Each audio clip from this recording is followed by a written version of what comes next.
Well, what it really is it's vulnerability, though. That's what makes you do that. I think that's some of the essence of comedy is just putting yourself out there like that. You're literally having a conversation with them. How you doing, Mr. Trump? Think you're tough? Little bit? Little bit? You think you're tough? Yeah. You think you're something. You're a clown. Dave Landau was born in Detroit, Michigan on June 9, 1983. His comedy career began at the ripe young age of 19 after a 5-year attempt at graduating high school. He would go on to study theater at Lange Community College, the very place he would meet his then classmate and later wife. In 2002, Landau began improv classes at the Second City in Detroit, and he would go on to cite Rodney Dangerfield, Joan Rivers, Bernie Mac, and Dave Chappelle above all as major influences in his comedy career. Relatively little is known about Dave's upbringing and comedic start. Apparently Wikipedia deemed him not nearly famous enough to write about, instead pointing users to Polish-born Holocaust survivors and Israeli journalists unfortunate enough to share the same name as him. But fear not, Dave was nice enough to describe himself on his website for all those curious. Put on your laughing hats for this one. Dave Landau might appear to be just like you, but he's not really. His mind goes to places that angels would only fear to tread, and he has no problem telling you about it. The mark of a great comedian, it is said, is the ability to find jokes where others would find tears. Dave finds jokes everywhere, with his own foibles and faults, to his family, to pop culture, and to the state of the world today. How could a comedic gem like this go unnoticed for so long without a break from showbiz?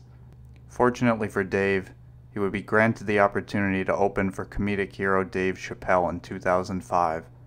This opened the doors for Landau to appear on Comedy Central's Last Comic Standing, Gotham City Live, and the much-lauded comedy show This Is Not Happening, hosted by token Daily Show reporter Roy Wood Jr. But it wasn't until April of 2018 that Dave would truly find his audience on the Anthony Cumia Show, due to former co-host Artie Lange's inability to show up nosebleed free. Cumia would graciously allow the 5'2" comedian the opportunity to sit in and giggle incessantly at a litany of melanin-based jokes. In all honesty, Dave was likely chosen for his surface-level resemblance to comedian Jim Norton, both boasting years of sobriety, a love for 80s hair metal, and a twisted sense of humor. Dave, admittedly, was no Norton, but he showed up on time, and he refrained from knocking over water bottles in the compound studio. Compared to Cumia's last co-host, this was an upgrade. Landau would become Anthony's new permanent co-host in mid-2018, and their chemistry? Undeniable. Hey, Guardian, woo! I'm getting a little drunk. And Yeah, nowadays oh you'd my have to be God, like, those are good. well, we can't have sex now. Well, we can. Because in the 2020s, that's Yeah, I'm going to taking get in trouble advantage. 20 years from now if Yeah. I fuck you now that you've been drinking. Yeah, 18 years ago, you were like, yeah, just pushing on the end of the glass. Keep yeah, going. yeah. For a while, all seemed well in the world of compound media. Sure, Dave and Anthony didn't share the same undeniable chemistry that Cumia had with Jim Norton, but the audience had grown to appreciate, or at least tolerate, Landau's performance alongside Anthony, and his loyalty was rewarded with the renaming of the show to The Anthony Cumia Show with Dave Landau. If there's one thing you could say about this husky Midwestern humorist, at least he's loyal. Until a better opportunity presents itself, that is. Dave may be in a committed relationship with his wife, but a monogamous business partner he is not. Cumia, a shock jock seemingly still in pursuit of a career in political commentary, would often appear on the painfully derivative Hackfest, Louder with Crowder, hosted by self-hating homosexual Canadian Steven Crowder.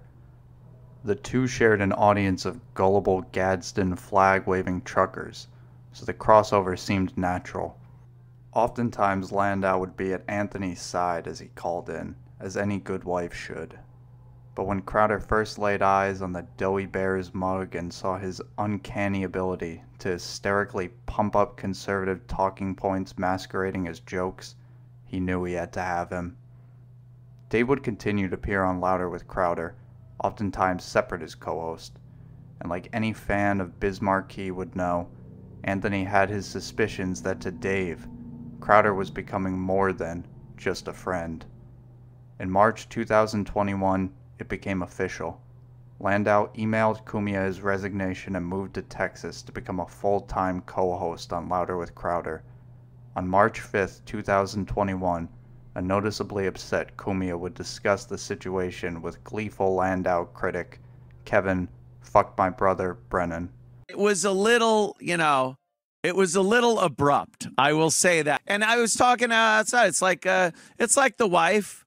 I feel like the wife who was wondering why the husband suddenly was coming home late, and he said, "Oh, I'm working late. I'm doing this." And a lot of cologne. Yes, a lot of cologne. A Louder with Crowder sticker on his shirt collar. I don't know. See, he's funny. He doesn't need much help. Kevin Brennan had gotten into his own dispute with Landau on the popular morning zoo program, Jim and Sam. This dispute was over the co-hosting position Landau was granted over him. Kevin believed Artie's giant vacant seat was his to fill, but after being passed up, decided to unload on Dave with insults targeting his weight, comedic ability, and undoubtedly fat wife. A waste of time. Oh, so your podcast is why you're selling out amphitheaters? I'm not doing amphitheaters. You're not doing anything. anything. Don't even say those faggy words. You're welcome on to the East open for Coast. me anytime Say that you theaters. want. If you want to get back to some of the clubs Amphitheaters. you used to play in the 90s. Go fuck your fat wife, your fat doughy wife. I'll fuck your fat Who wife. probably looks like Bobby Kelly And your with fucking a no weave. coping skills school shooter kids. What? Despite choosing Landau over his more talented peers, Cumia was left betrayed and cuckolded by holster-wearing, self-proclaimed alpha Crowder. In hindsight, this may have been the best outcome for Compound Media. Anthony's fear of confrontation prevented him from directly addressing any issues he may have with a co-host, giving the silent treatment to Greg Leave It Alone Hughes on the Opie and Anthony show for the mistreatment of his then-girlfriend, and allowing Artie Lange to often show up high and late for broadcasts. There's no doubt Dave's lackluster performance on the show would never have been addressed. If he never did quit, Compound Media subscribers would likely still be forced to tolerate this mediocre dud's brand of Midwestern housewife humor. Views at Compound Media are generally up since Landau's departure, thanks largely to frequent appearances by Proud Boy leader Gavin McInnes. Now, I haven't had the chance to listen to much of Landau's performance on Louder with Crowder, because I'd rather receive open-heart surgery from Michael J. Fox than become a member of the Mug Club. But from the few clips I have seen on YouTube, it doesn't seem Dave's further honed his comedic craft since moving to the Lone Star State, a segment in which Crowder was set to debate Papa John's enthusiast Ethan Klein of H3H3 Productions. Landau takes vicious jabs at the failed podcast mogul, touching on his punchable face and plump stature from the comfort of his own glass house. Hey, where's a gun he wears holster, a gun bro? holster, that bro. guy has a face Christopher Reeve would punch. Oh, no. Seriously, he's got the nerve to talk about me. He looks like an aging toddler. Have you noticed that? Like the only I saw this smug face of his too, where it's like. It looked like a mugshot of a guy who got arrested with a sweatpants boner outside of Gymboree. Hey, the people in the studio are laughing. It must be funny. The less said about this abortion of a show, the better.